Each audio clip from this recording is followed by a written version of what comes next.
Welcome to another Skardcast battle report, and this time we have in the confines of a ruined city, which is a games day board, the Tau facing off against the Orks. Deployment has now been set, and I am playing Joe from Kingston. Up here on business, and Mike from Nexus Game Store was kind enough to lend me his Tau because I forgot all my models at home for a game. So we have set up the mission, Big Guns Never Tire, deployment, Crusade, Dawn of War I believe is what it's now called. Infiltrators have been placed, and now we're about to go into showing what the army has. This is Joe. Good day, how are you? Not too bad. Fantastic. And Joe, what do we have in your army list? Well, it's an Ork 1500 point list. It's centered around two war boss bikers who bring a troop choice in for war bikers, which are deployed here at center table. One war biker boss is here, and the second is just on his own. We also then have for elites two sets of 10 Ludas in the high ground here and here. And for troop choices, we have two large groups of 30 boys. They're shooter boys with 3 rocket launchers. One's deployed, one's still in reserve. And then of course you have your faithful grots to hang on to some objectives. And that is pretty much the Ork list. Fantastic. Your warlord trait for the mega war boss. He is a personal scoring unit, an immovable object. So that's going to be fun.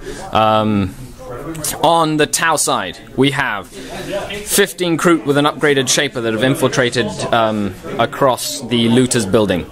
We have 1 Sniper gun drone team, 1 Hammerhead gunship with disruption pods, smart missile systems and a railgun and a multi-tracker, 3 invisible crisis suits, their bases, 1 Chazelle, twin link missile pod burst cannons with 2 shield drones.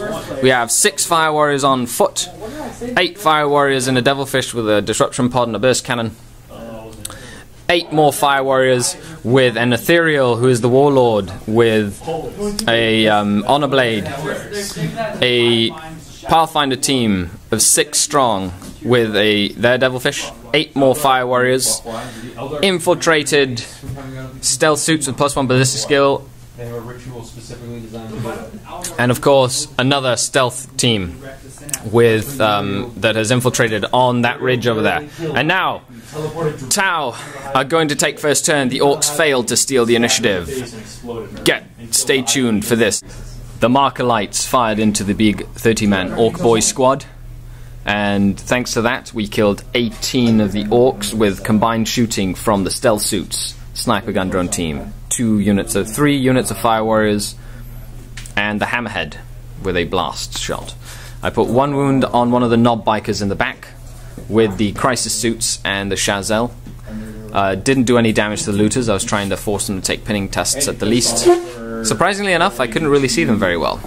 Hammerhead moved up into the building, taking advantage of the disruption pods, and the Kroot fired their rifles into the lone war boss in the bottom of the building, doing 2 wounds to the gung-ho hero. What happened is essentially I went for moving and running my boys, which are now down to 12. They went 1 each time, so they just kind of shuffled around. The knob bikers moved forward, took a couple pot shots and took out 1 or 2 models up top here. Yeah, 2 of the pathfinders. Then Luda's got their heavy 3, so they took 30 shots at this squad right here. Unfortunately, the stealth suits. The stealth suits had a 2 up, so it was only 1 drone bit the bullet on that. Gotta love Shrouded. And then the Ludas on this side also got heavy 3, so 30 shots, and shot at the crisis suits, the crisis bases, and was able to take out 1 suit and put 1 wound on the hero. So. And took out 2 shield drones as well. So all in all, not too much moving for the Orks yet, but we'll see what happens in the next turn. On another note, the Ork war boss, in a brave fashion, in true Orky fashion, has decided to move back and hide in a crater. Devilfish moved up, unloaded some gun drones that moved out to block. Shooting saw the Ork boys lose 2 more models and go to ground. Stealth suits combined fire with the marker lights, 2 units of fire warriors, and the commander killed 2 more knob bikers and put a wound. No, killed 1 knob biker, put a wound on 1 more. Shooting also saw 3 looters on the top building go down from Kroot fire. And now we're moving on to Ork. Turn 2. I had my second mob of 30 boys move in from the table edge. Essentially they shot quite a few rounds at these guys right here.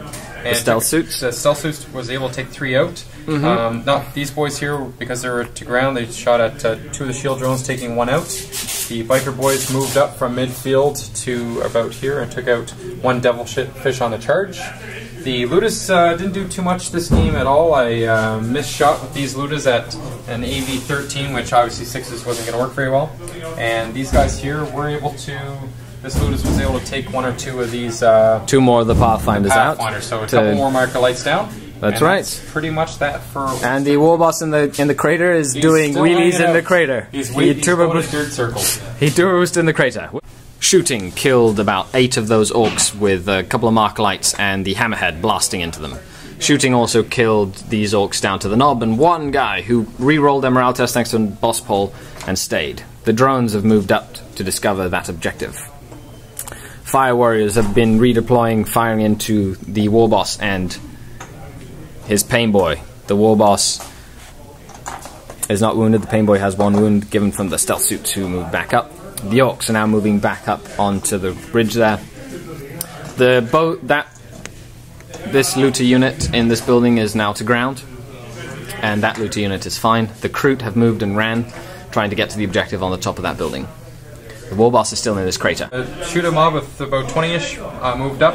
They were able to do some decent damage in the shooting phase, shooting at the sniper drones. Took out a few, so there's still 1 plus a drone left.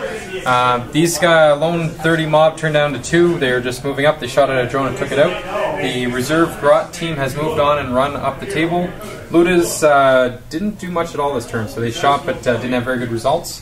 And essentially, just what happened is the biker boss and the lone pain boy have moved up, assaulted, and haven't done any damage, which is probably the first time I could say that for that. These stealth suits are rocking it in combat. So it's really going interesting. But that's about that for turn 3. The fire warriors moved down and took out that squad, combined shooting with a few other units. The war boss finally took out the stealth suits. The hammerhead killed 8 more of that mob, moving up the building as he focused fire on some that were outside of the rubble. These fire warriors moved up to this objective. The Kroot have run into that building next to the war boss to try and claim Linebreaker. End of the game. The Orks moved up to try and weed the Kroot out of the building to deny Linebreaker, but failed. This gives me Linebreaker. The Orks do not hold this objective on the top. The Grots hold this objective in the building. The war boss was able to take out the sniper drone team and control this objective back here. 2 objectives to the Orks. The Tau control this objective on the roof, the objective at the crossroads, and have Linebreaker. The Orks do have first blood.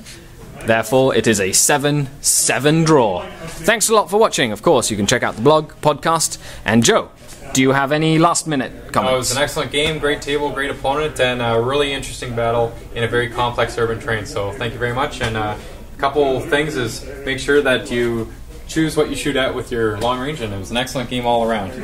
Thank you so much. This was a pleasure. This is up in Nexus in Kingston, Ontario. Come down, check it out. See you all next time. Skari, out. Okay, welcome to another Tactical Corner. In deployment, you saw me deploy high up on buildings. This was mostly to negate the knob bikers that can't go up different floors. Now, of course, this table was absolutely phenomenal. It's a Games Day table that was at Nexus Wargaming. So the complexity that added to the game was great. Lots of rubble everywhere, difficult terrain, giving lots and lots of cover to things like stealth suits and sniper drone teams, but also to the advancing Orks. I was able to hold my left flank with a big unit of Kroot and some sniper drones, forcing him to go towards the other flank to deal with the stealth suits that were mowing down his army.